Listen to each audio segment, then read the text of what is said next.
Hello and welcome to Sunshine Storytime.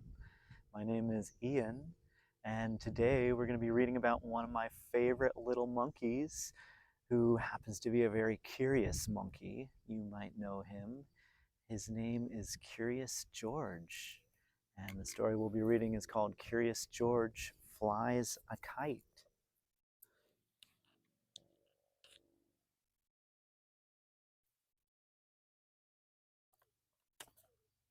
Curious George Flies a Kite by Margret Ray. Pictures by H.A. Ray. This is George. He lives in the house of the man with the yellow hat. George is a little monkey, and all monkeys are curious. But no monkey is as curious as George. That is why his name is Curious George.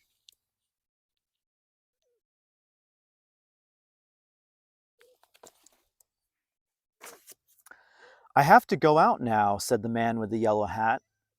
Be a good little monkey till I come back. Have fun and play with your new ball, but do not be too curious. And the man went out. It was a lot of fun for George to play with his big new ball. The ball went up, and George went up. And the ball went down, and George went down.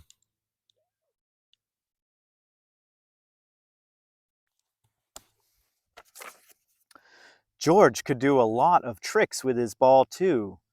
This was one of the tricks. He could go up on the ball like this. Or do it this way, with his head down. This was another trick George could do. He could hold the ball on his head like this. Look, no hands. What a good trick. But where did the ball go?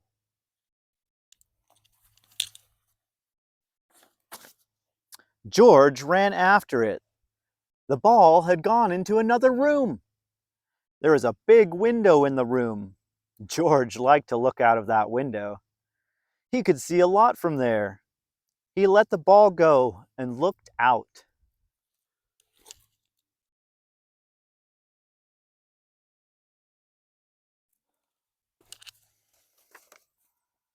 George could see Bill on his bike and the lake with a boat on it. George could see a big house in a little garden and a little house in a big garden. The big house was the house where Bill lived. But who lived in the little house? George was curious. Who could live in a house that was so little?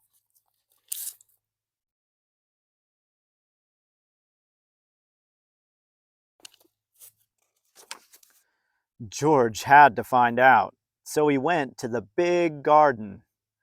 The garden had a high wall, but not too high for a monkey. George got up on the wall. All he had to do now was jump down. So George jumped down into the big garden.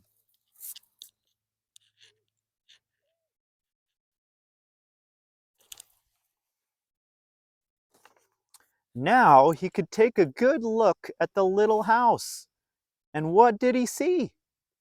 A big white bunny and lots of little bunnies. George looked and looked and looked. Bunnies were something new to him. How funny they were. The big bunny was Mother Bunny. She was as big as George. But the little bunnies were so little that George could hold one of them in his hand. And that is what he wanted to do.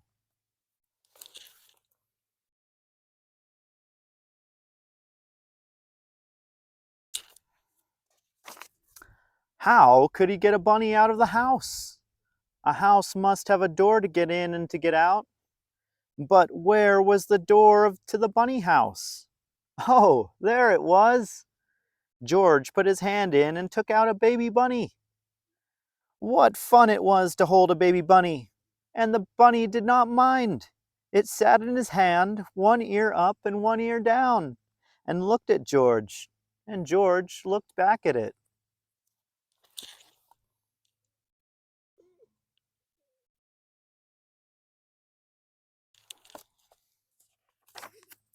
Now he and the bunny could play in the garden. They could play a game. They could play Get the Bunny. George would let the bunny hop away, and then he would run after it and get it back. George put the bunny down. Then he looked away. 1, 2, run! The bunny was off like a shot. George did not look. Now he had to wait a little. 1, 2, 3, 4. He waited.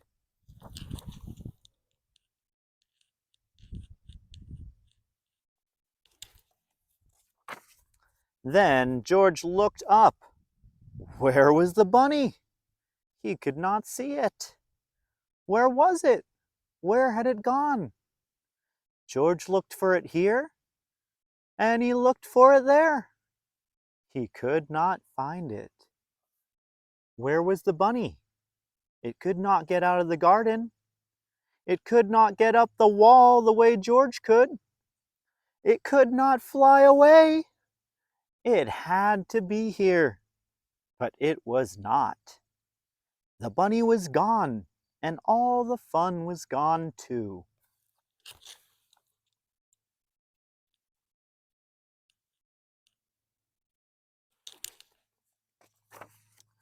George sat down. He had been a bad little monkey. Why was he so curious? Why did he let the bunny go? Now he could not put it back into the bunny house where it could be with Mother Bunny. Mother Bunny! George looked up. Why, that was it! Mother Bunny could help him. George got up. He had to have some string. Maybe there was some in the garden. Yes, there was a string, and a good one too. George took the string and went back to the bunny house.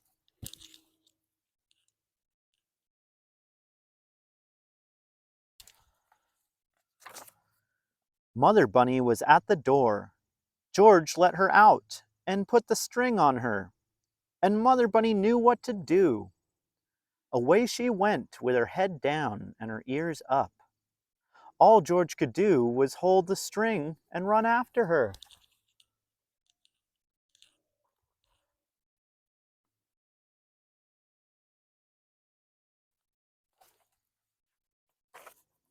And then Mother Bunny sat down. She saw something, and George saw it too. Something white that looked like a tail, like the tail of the baby bunny. And that is what it was. But where was the rest of the bunny? It was down in a hole. A bunny likes to dig a hole and then go down and live in it.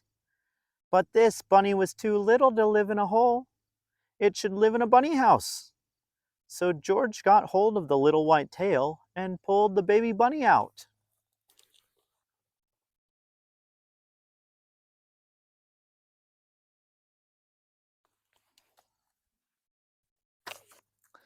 Then they all ran back to the bunny house. George did not have to put a string on the baby bunny. It ran after its mother all the way home. George took the string off Mother Bunny and helped him back into the house.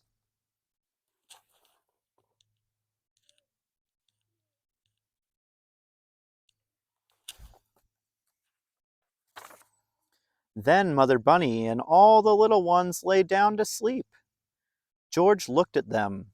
It was good to see the baby bunny back where it should be. And now George would go back to where he should be. When he came to the wall, he could see something funny in back of it. George got up on the wall to find out what it was.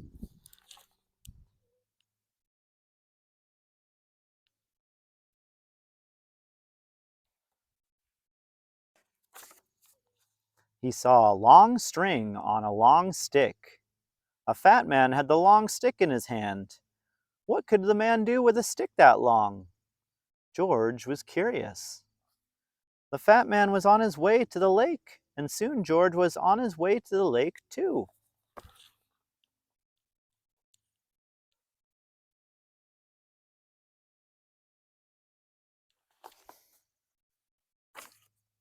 The man took a hook out of his box, put it on a string, and then put something on the hook. Then the man let the string down into the water and waited. Now George knew. The string on the stick was to fish with.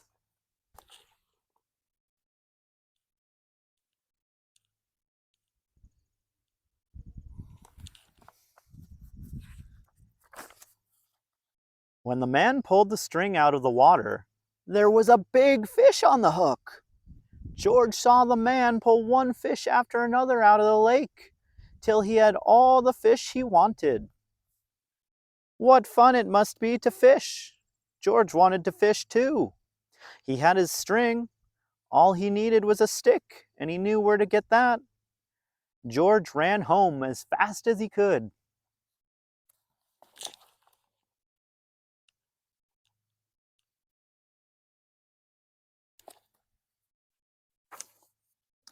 In the kitchen, he took the mop off the kitchen wall. The mop would make a good stick. Now George had the string and the stick. He was all set to fish. Or was he? Not yet.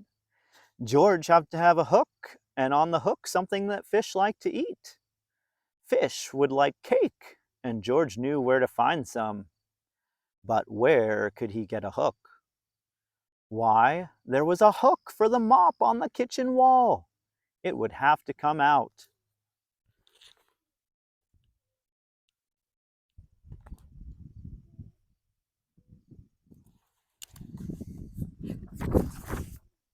With the hook on the string and the string on the stick and the cake in the box in his hand, George went back to the lake. George sat down, put some cake on the hook, and let the line down into the water. Now he had to wait, just as the man had waited. George was curious.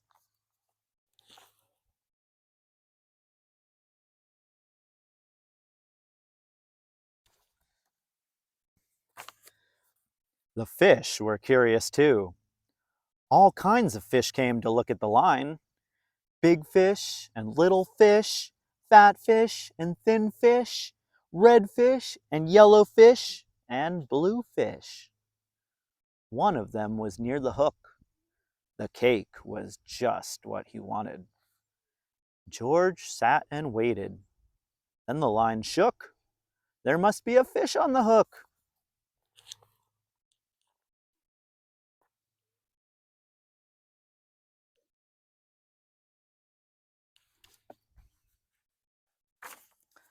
George pulled the line up.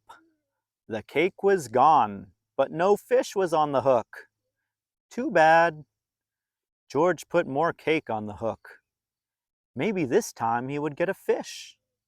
But no, the fish just took the cake off the hook and went away. Well, if George could not get the fish would not get the cake. George would eat it. He liked cake too. He would find another way to get a fish.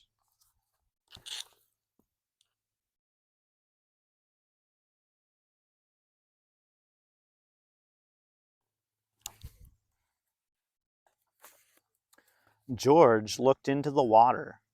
That big red one there with the long tail. It was so near, maybe he could get it with his hands. George got down as low as he could and put out his hand.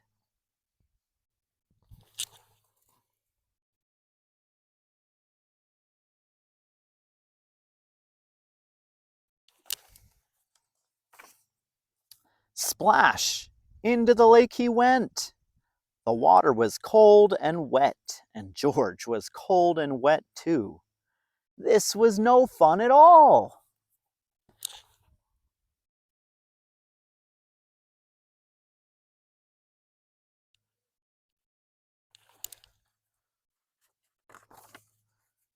When he came out of the water, Bill was there with his kite. "My, you are wet," said Bill. "I saw you fall in, so I came to help you get you out. Too bad you did not get a fish. But it is good the fish did not get you. Now I can show you how high my kite can fly, Bill went on. Bill put his bike up near a tree and then they ran off.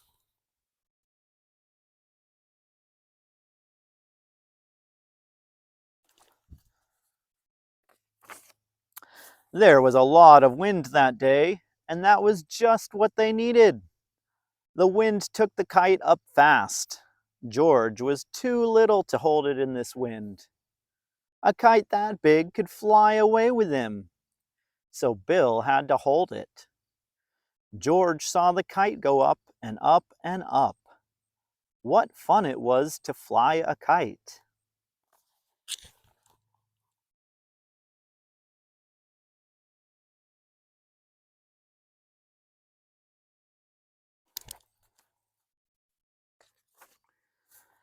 They let the kite fly for a long time, till Bill said, "I will get the kite down now.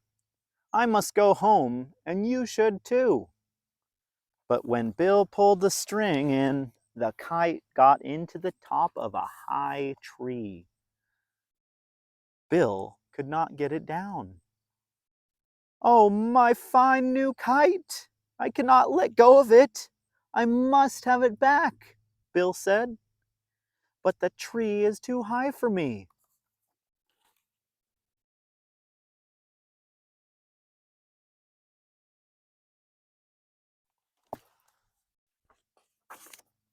But no tree was too high for George.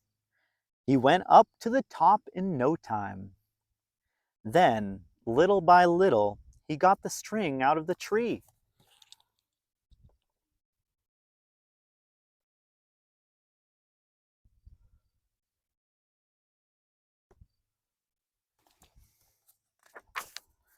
Down he came with the kite and gave it back to Bill.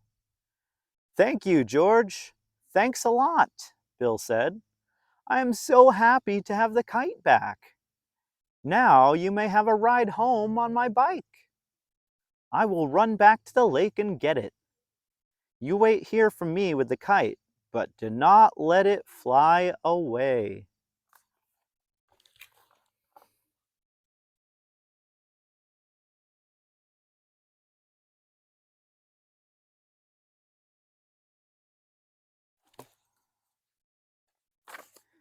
George looked at the kite.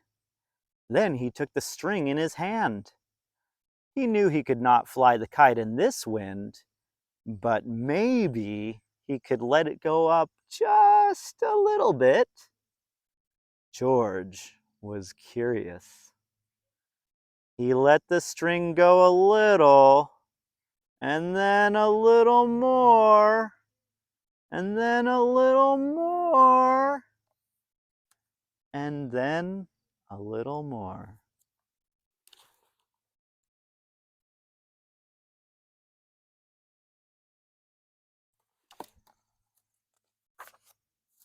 When Bill came back, there was no kite and there was no George. "George!" he called. "Where are you?" Then he looked up. There they were, way up high in the sky. Bill had to get help fast. He would go to the man with the yellow hat. The man would know what to do.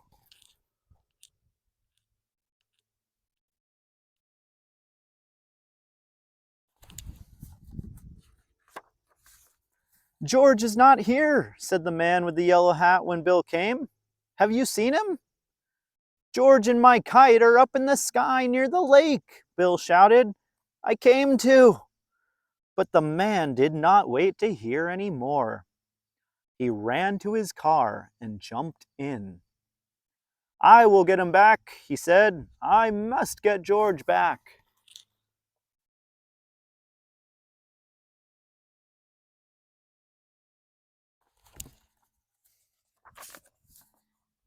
All this time, the wind took the kite up and George with it. It was fun to fly about in the sky, but when George looked down, the fun was gone. He was up so high that all the big houses looked as little as bunny houses. George did not like it a bit.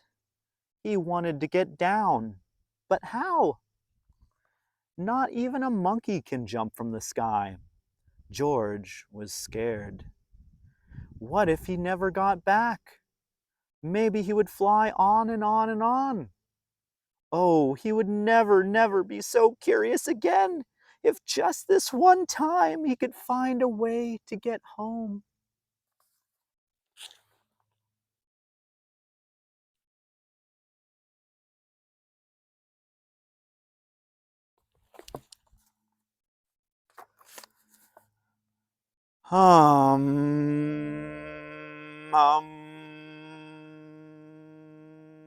What was that?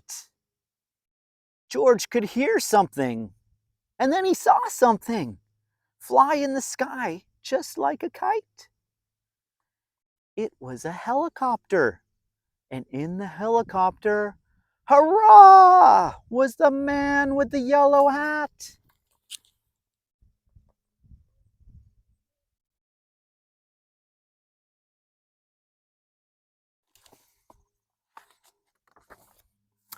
Down from the helicopter came a long line. George got hold of it, and the man with the yellow hat pulled him up. George held on to the kite, for he had to give it back to Bill.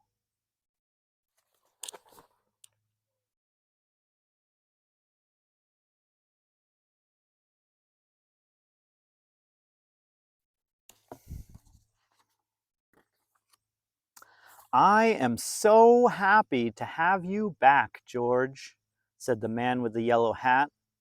I was scared, and you must have been scared too.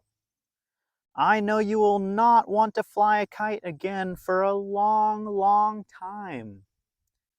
You must give it back to Bill when we get home.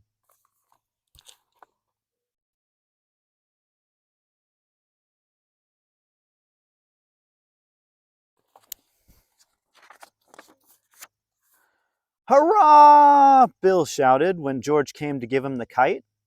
George is back too, and my kite is back too.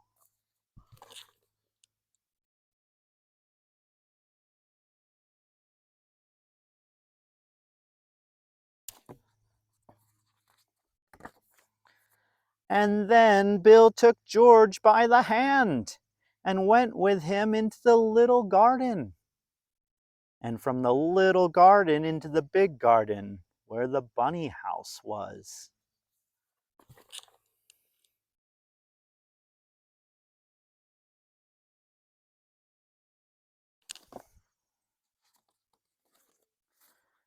Here is one of my baby bunnies, Bill said.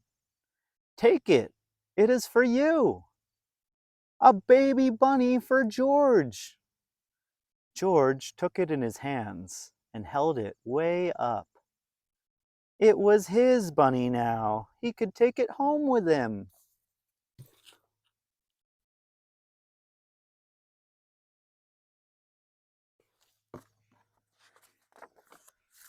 And that is what he did.